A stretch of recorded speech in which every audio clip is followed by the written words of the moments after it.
waxa kale oo geedkan uu fiican yahay baasha musbiyaanta la yiraahdo dabeesha ah ee haweenka ilmaha ka soo rida guriga habeenkii ninka iyo xaaskiisa khilaafka ka dhax sameeysa geedkan markii guriga lagu shido waa uu cararaysa waa geedkan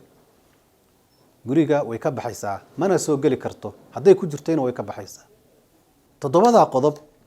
waxa weeyaan waa 7 qodob oo mujarrab ah culimada ay ka qoreen kitaabo ay ka qoreen oo ay ku soo dareen qodobada dhanka shiditaanka geedkan faa'iidada uu leeyahay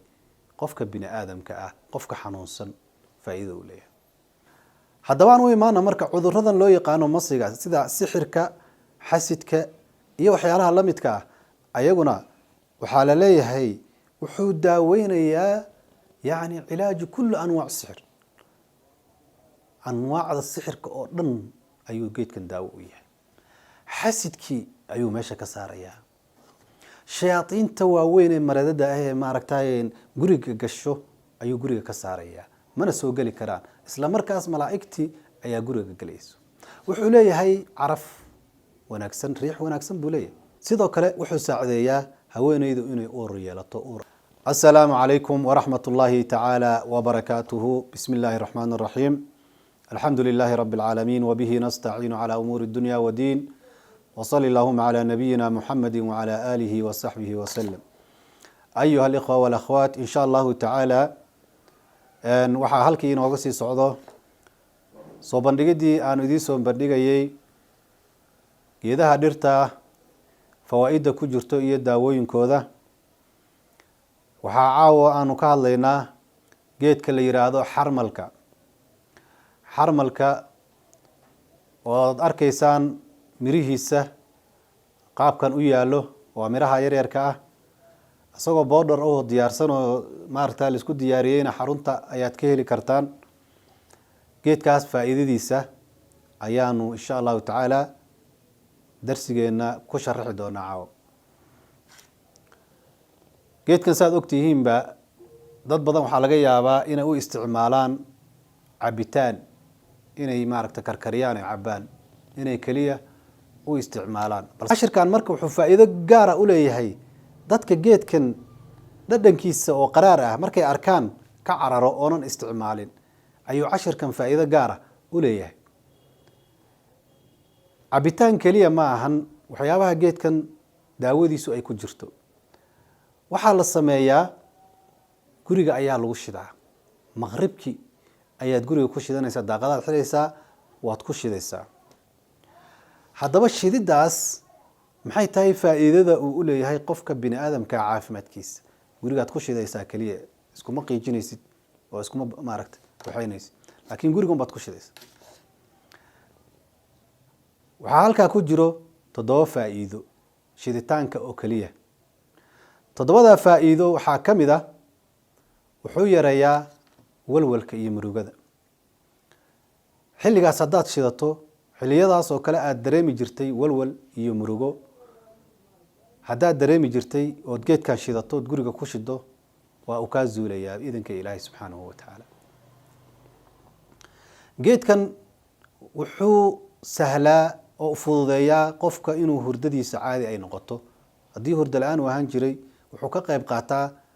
hurdada inuu qofkii seexdo habeenkii hurdo fiican inuu seexdo waa markii la shido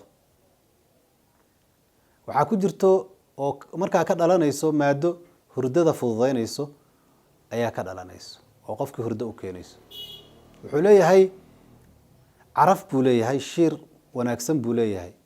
oo qofka ka dhigayso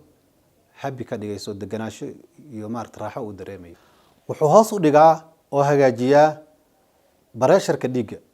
kicitaanka dhiigga ayuu hoos u dhigaa levelkiis caadiga ayuu ku soo celinaya wuxuu u fiican yahay wadna xanuunka ayuu u fiican yahay wadnaha xanuunada wadnaha saameeya ayuu u fiican yahay geedkan waxa kale oo u fiican yahay oo uu hagaajiyaa kolestaroolka asaguna waa uu fiican yahay sidoo kale xilligaas la shido wuxuu u fiican yahay geedkan waxa kale oo geedkan uu fiican yahay baasha musbiyaanta la yiraahdo dabeesha ah ee haweenka ilmaha ka soo rida guriga habeenkii ninka iyo xaaskiisa khilaafka ka dhex samaysa geedkan markii guriga lagu shido waa uu cararaysa. waa geedkan guriga way ka baxaysaa, mana soo geli karto, hadday ku jirtayna way ka baxaysaa. toddobadaa qodob waxaa weeyaan waa 7 qodob oo mujarab ah, culimana ay ka qoreen,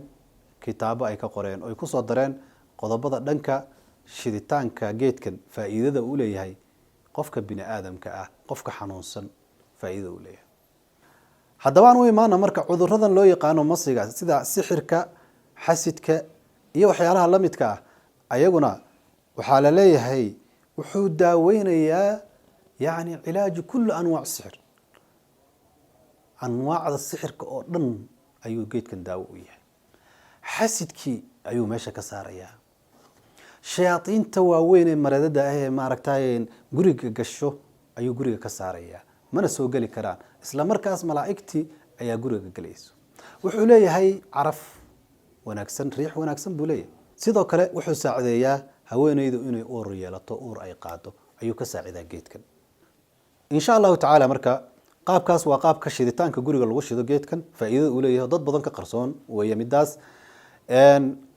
kilibkan ku xigana waxaan insha allahu tacaala soo qaadan doonaa qaabka markii la cabayo, inta laga cabo, xilliga la cabo, sida loo cabo. dad waxaad arkaysaa geedkan iska karkariyo qiyaas iyo maaragtay garaam midna aan u fiirinin iska qasayaad arkaysaa, khatarteedu leeyahay. geedka qaabka iyo qiyaasta laga isticmaalana insha allahu tacaala waan idinla soo wadaagi doonaa. wabillahi tawfiiq. والسلام عليكم ورحمة الله تعالى وبركاته.